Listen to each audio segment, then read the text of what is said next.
Okay, Negaim Parak Vav, Mishnah Che. Eighth Mishnah, last Mishnah in the 6th chapter of the second Negaim.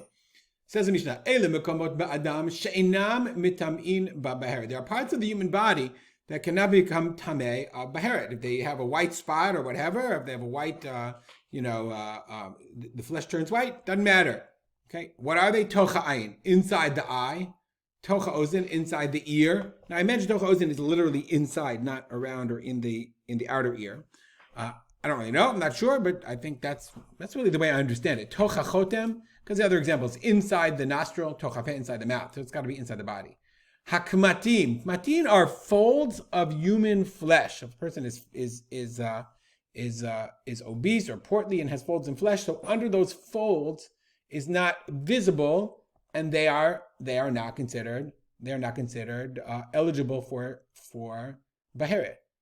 Kmatim shebatzavar, folds in the neck, double neck. Tachat hadad, under the breast.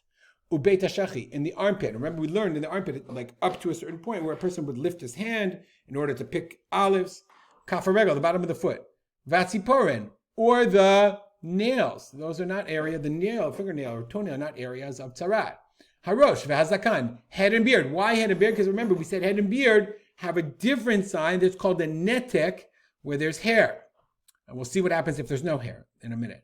Hashchin, v'hamichva, v'hakedach hamordin. Shchin is boils or burns or something called kedach mordim. What are all these things? Kedach mordim. So let me look for a second down in the Bar Tanura.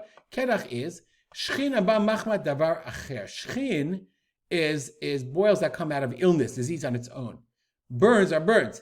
But kedach is shchin that comes because of some other reason, because some kind of strike or some kind of poisoning or some kind of application.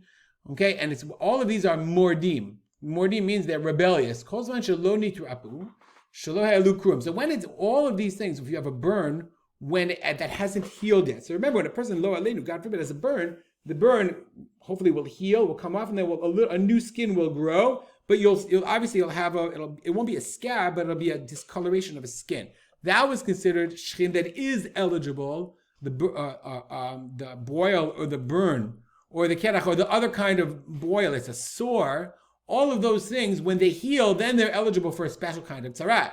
But if they're mordin, i.e., they haven't healed yet, it's still a scab, then einam mitamin. All those things are not mitamei ben negaim. The discoloration is not a nega. Ve'einam mitzarfim ben negaim. And if they have a michya on it, or part of it becomes a nega, half is on regular skin, half is on them, there cannot be combined. Ve'ena nega posel litochan. If you have a nega next to one of these areas, next to a fingernail, can't spread in there. Even if it is spreading, it doesn't count. And if there's an area of live flesh in them, it's not tameh. We didn't learn this yet, but the Torah says that if his whole body turns white, then he's tahor. He's not tameh. If his whole body turns tzaraat, he's tahor. But if there's one spot on him that's still regular flesh colored, then he's tameh. But what happens if the still regular flesh color is under the breast or in the fold under his neck? So in those cases, they do not, they don't hold somebody back, hofer kulo lavan, if he turns all white from staying tahor. Says the Mishnah, if the head or the beard nikrechu became bald, so now it's no longer hair area or beard area, it's flesh. Or hashchin v'amichva ve'akedach, remember the boil and the burn, and the kedach is a boil from an injury. Menasut tzarevet, and they became a scab. They healed over with a layer of skin. Then they are eligible to become tamei b'negaim. They can become tzaraat, but ve'einam mitztarfim b'negaim. They can combine with other negaim. Ve'ena nega posel tocham. Another nega can't spread into them. Ve'einam mitamin mishum michya, and they cannot become tamei if there's a area of live flesh in there. Aval, but they can prevent someone who turns all white if they remain flesh colored, they don't turn white, then that person does not become tahor. Harosh v'azakan al shelo ha'elu seyar. What are the hair and the beard area? If the head and the beard area before al shelo ha'elu seyar, they didn't grow hair.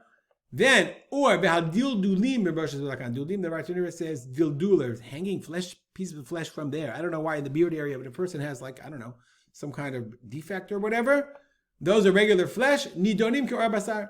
They are ruled, they are treated as regular or basar, and therefore they can, if a child, I guess it didn't grow a beard yet, or he's got a piece of flesh hanging out or whatever, they are treated like regular flesh, and they are eligible to become tamei from Tzaraat. We'll stop here, dedicate our learning. Remember, my father, Rav Simcha ben Yitzchak Kalman. Make it a great day.